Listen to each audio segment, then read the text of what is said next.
This event has been deemed a riot. Move to the east now. If you do not move to the east, you'll be subject to arrest and/or use force, including control conditions. Leave the area now. In the nearly 2 months since the death of George Floyd, protesters have gathered in Portland every night to demand an end to police violence. The standoff is centered at a federal courthouse downtown, where protesters set fires and vandalize the walls outside, as officers fire tear gas and projectiles from inside.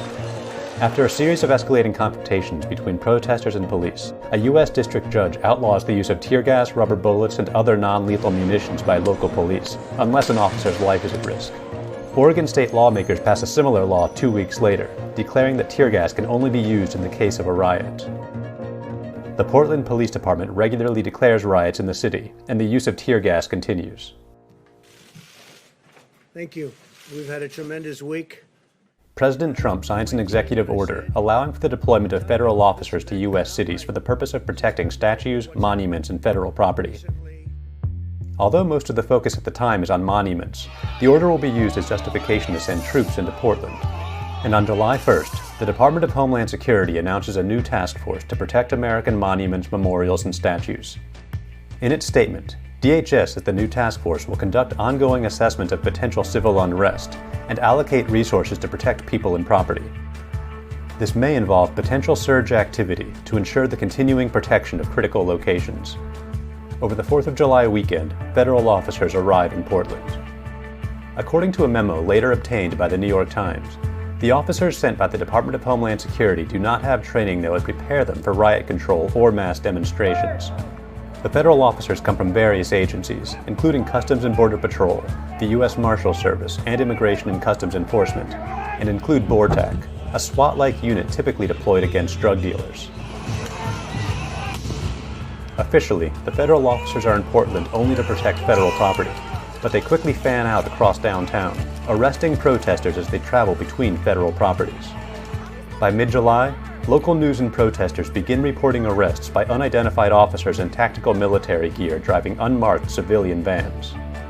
In a July 16th statement from the Department of Homeland Security, Acting DHS Secretary Chad Wolf confirms that federal officers are arresting protesters. In his statement, he declares the city of Portland has been under siege. Each night, lawless anarchists destroy and desecrate property, including the federal courthouse, and attack the brave law enforcement officers protecting it. Local officials demand that federal officers leave the city.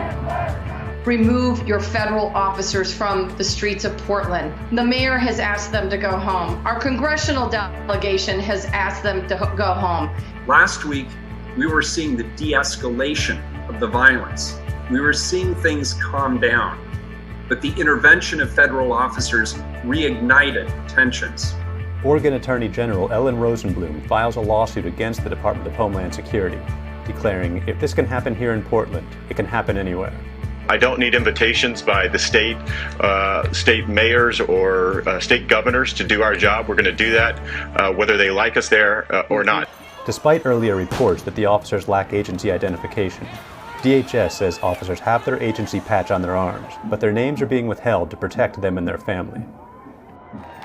The arrival of federal agents spurs a new wave of protests as thousands take to the streets, including a protest group calling itself the Wall of Moms, who begin placing themselves between law enforcement and Black Lives Matter protesters. Moms are here! Feds stay clear! Moms are here! They too are tear-gassed. On July 22nd, President Trump announces the expansion of Operation Legend, with the intent to deploy federal officers to other cities around the country, all of them led by Democrats. Today I'm announcing a surge of federal law enforcement into American communities plagued by violent crime. That night, Portland Mayor Ted Wheeler, long decried by activists for his police department's use of tear gas, meets with protesters. He too is tear-gassed by federal law enforcement. The next morning, the Department of Justice Inspector General announces an investigation into federal officers and their handling of riots in Portland and Washington, D.C.'s Lafayette Square 2 months earlier. By the weekend, more groups joined the protests in Portland, including walls of nurses and veterans. On July 25th, protests against federal officers form in other cities, including Seattle, Los Angeles, and New York.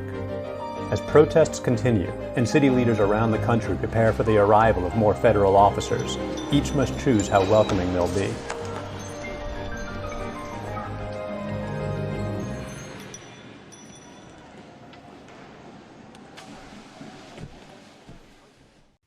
Hey, NBC News viewers, thanks for checking out our YouTube channel. Subscribe by clicking on that button down here and click on any of the videos over here to watch the latest interviews, show highlights, and digital exclusives. Thanks for watching.